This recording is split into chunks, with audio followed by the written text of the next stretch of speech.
Assalamualaikum warahmatullahi wabarakatuh.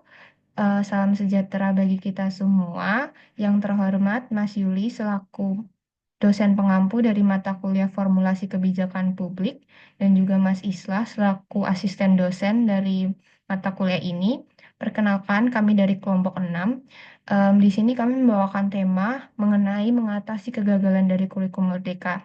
Jika dikelompokkan, em, penelitian ini kami kategorikan sebagai scientific research, di mana kami akan melakukan evaluasi dari regulasi yang ada, yaitu mengenai kurikulum Merdeka. Di sini boleh di next.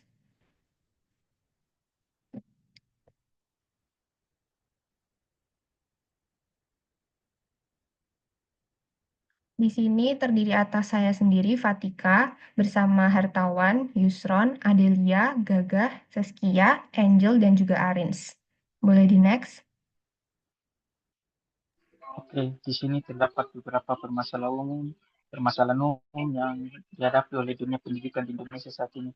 Yang pertama itu terdapat banyak siswa SMA yang belum lancar membaca, terutama di daerah-daerah timur Indonesia seperti NTT, Papua, dan NTB. Kedua, skor matematika dan membaca pelajar ini masih salah satu yang terendah di dunia. Hal ini dapat dilihat dari skor PISA Indonesia yang saat ini mengalami penurunan dan berada di peringkat bawah dari beberapa negara. Next.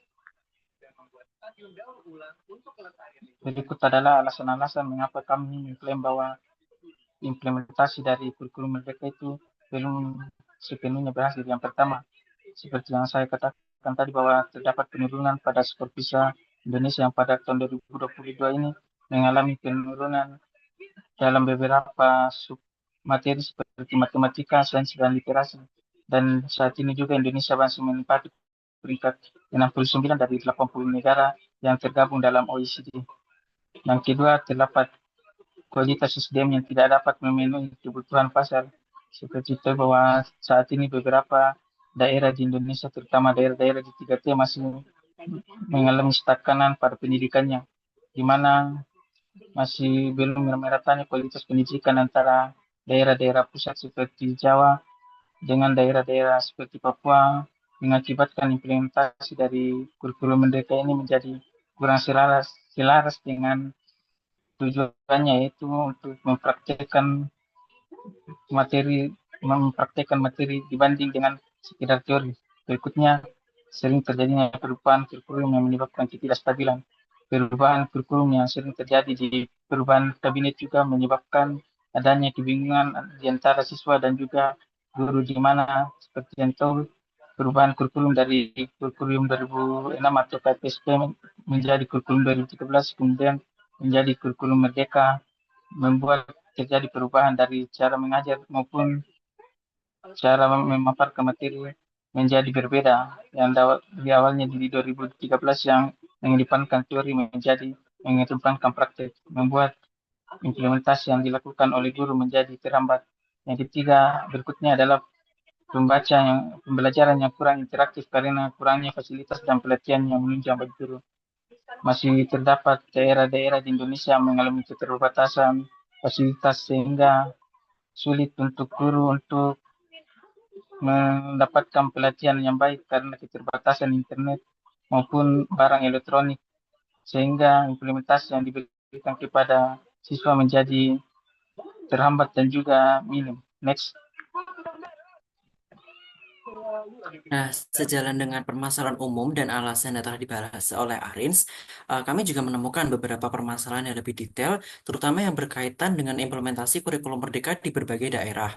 Pertama, terdapat ketidaksinkronan antara kebijakan diberikan dengan yang ada di lapangan. Hal ini dapat dicontohkan dengan temuan dari Novalia yang menyatakan bahwa meskipun RPP kini dapat diisi sebanyak 1 lembar oleh guru, tetapi pengawas di sekolah tetap meminta lampiran tambahan sehingga beban guru tidak berubah ataupun justru bertambah. Selanjutnya juga juga wajib mengisi platform Merdeka Mengajar atau PMM untuk memenuhi target kinerja dengan nilai minimal 32 dengan mengikuti berbagai macam webinar, seminar, ataupun diklat. Walaupun begitu, seminar ini kerap dianggap sebagai formalitas belaka untuk mendapatkan sertifikat tanpa memberikan manfaat yang nyata. Next slide. Kedua, terdapat temuan bahwa terdapat sekolah yang belum mendapatkan sosialisasi secara komprehensif terhadap pelaksanaan kurikulum merdeka. Bahkan terdapat sekolah yang baru saja menguasai kurikulum 2013 harus beradaptasi dan transisi yang singkat pada penerapan kurikulum merdeka. Selain itu, letak geografis yang menghambat akses internet itu juga menjadi penghambat. Dibuktikan dengan adanya 3 dari 6 SMP saja yang menerapkan kurikulum merdeka di Siak Hulu. Selanjutnya juga menurut HHKaya ini berhubungan ya dengan permasalahan di atas itu terdapat guru yang mengalami kesulitan dalam mengimplementasikan. Misalnya, guru mengalami kesulitan dalam pelaksanaan, dan evaluasi pembelajaran. Salah satunya menerjemahkan capaian pembelajaran dari kurikulum merdeka menjadi tujuan belajar. Hal ini didukung dengan kapasitas guru yang belum begitu menguasai aplikasi pendukung kurikulum merdeka. Permasalahan ini berdampak pada guru yang tidak maksimal dalam membimbing siswa sesuai minat dan bakat mereka. Dan tentunya hal ini tidak sesuai dengan esensi dari kurikulum merdeka itu sendiri. Next slide.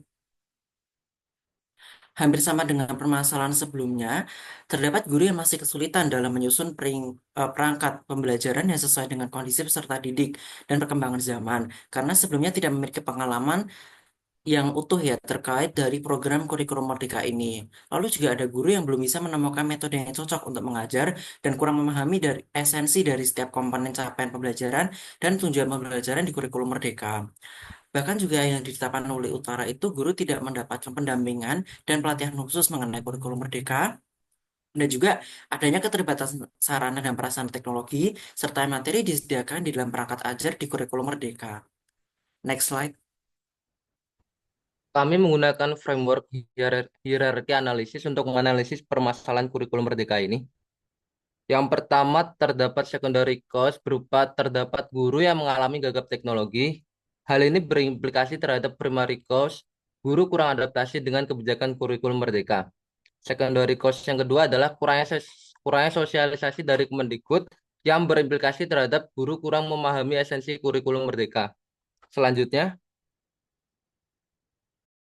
Nah, kemudian terdapat secondary cost ketiga, yaitu guru tidak dilibatkan dalam proses perumusan kurikulum atau terdapat kebijakan top-down dari kementerian, dan secondary cost keempat, standarisasi pedagogi atau metode pengajaran guru yang menghilangkan profesionalisme dan keahlian seorang guru yang menyebabkan primary cost ketiga, yaitu proses pengajaran tidak efektif sesuai kebutuhan.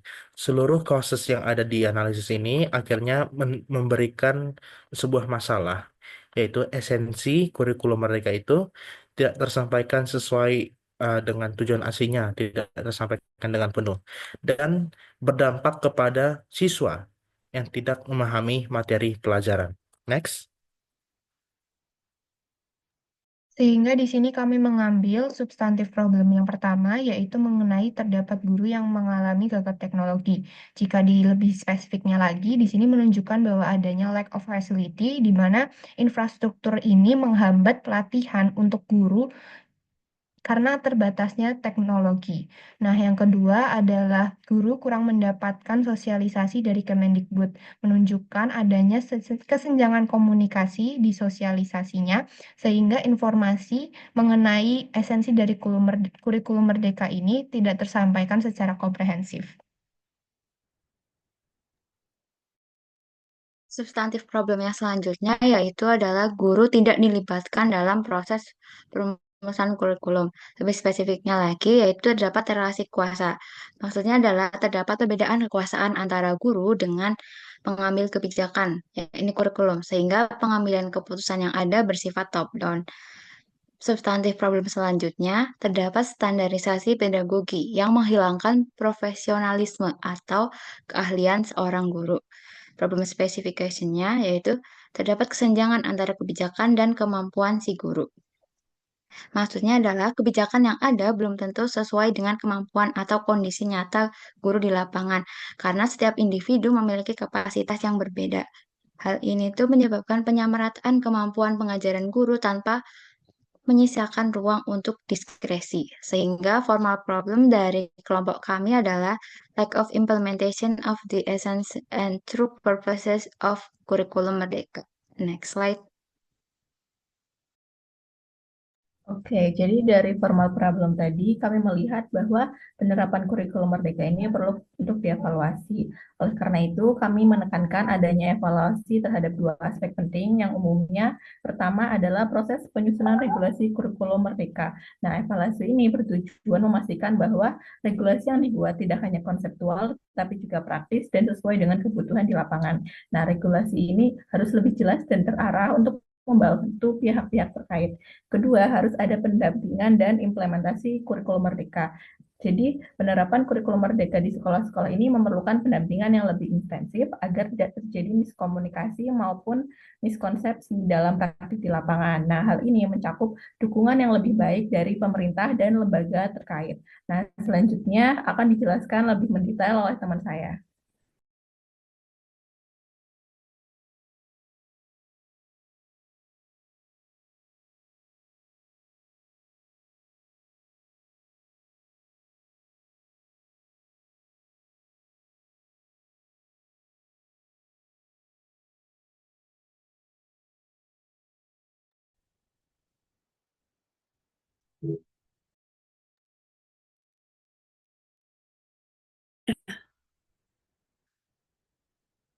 Selanjutnya, memberikan profesional development untuk mendukung kita tuh memberikan professional development agar tiap guru itu memiliki keterampilan yang sama untuk menerapkan kurikulum merdeka sehingga semua guru itu dapat menerapkan kurikulum merdeka tanpa adanya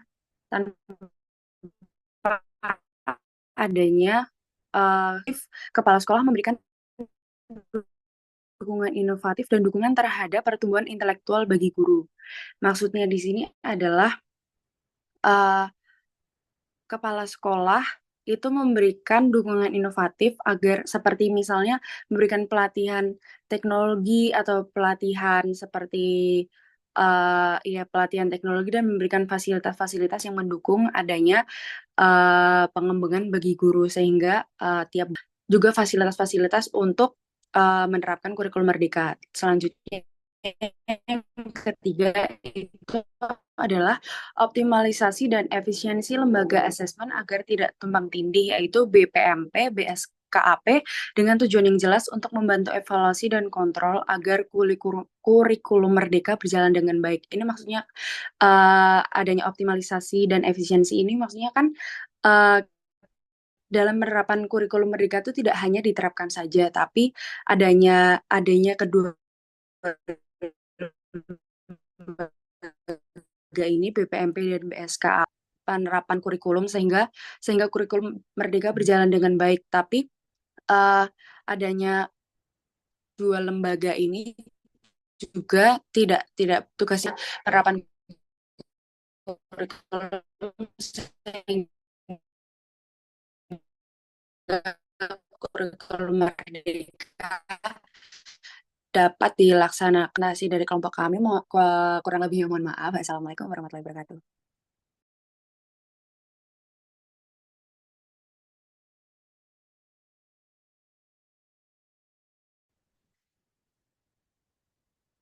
Mohon maaf tadi karena ada kendala sinyal di sini.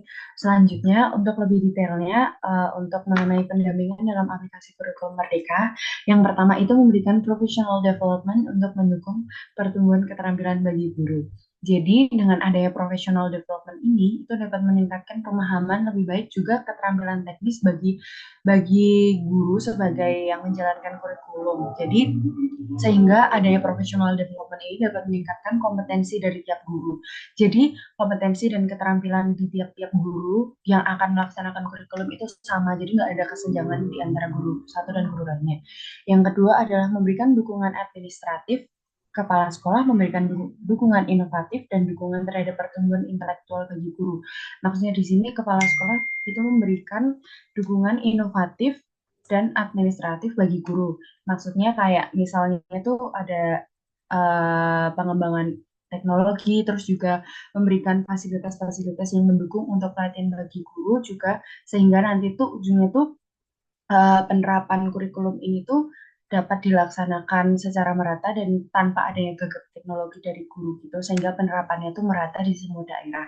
Yang ketiga adanya optimalisasi dan efisiensi lembaga asesmen agar tidak tumpang tindih dari BPMP dan PSKAP dengan tujuan yang jelas untuk membantu evaluasi dan kontrol agar kurikulum merdeka berjalan dengan baik. Ini maksudnya jadi kan penerapan kurikulum sejauh ini tuh maksudnya kayak kayak diterapkan aja, tapi harusnya tuh ada evaluasi dan kontrol dari BPMP dan BSKP. Jadi biar penerapan kurikulum tuh nggak sekedar berjalan aja, tapi emang kontrol dan penerapannya tuh benar-benar dikontrol. Jadi tapi adanya kedua lembaga ini tugasnya juga nggak boleh tumpang tindih. Jadi benar-benar agar pelaksanaan kurikulum merdeka itu dapat berjalan dengan baik. Sekian presentasi dari kelompok kami. Mohon maaf bila ada kesalahan. Wassalamualaikum warahmatullahi wabarakatuh.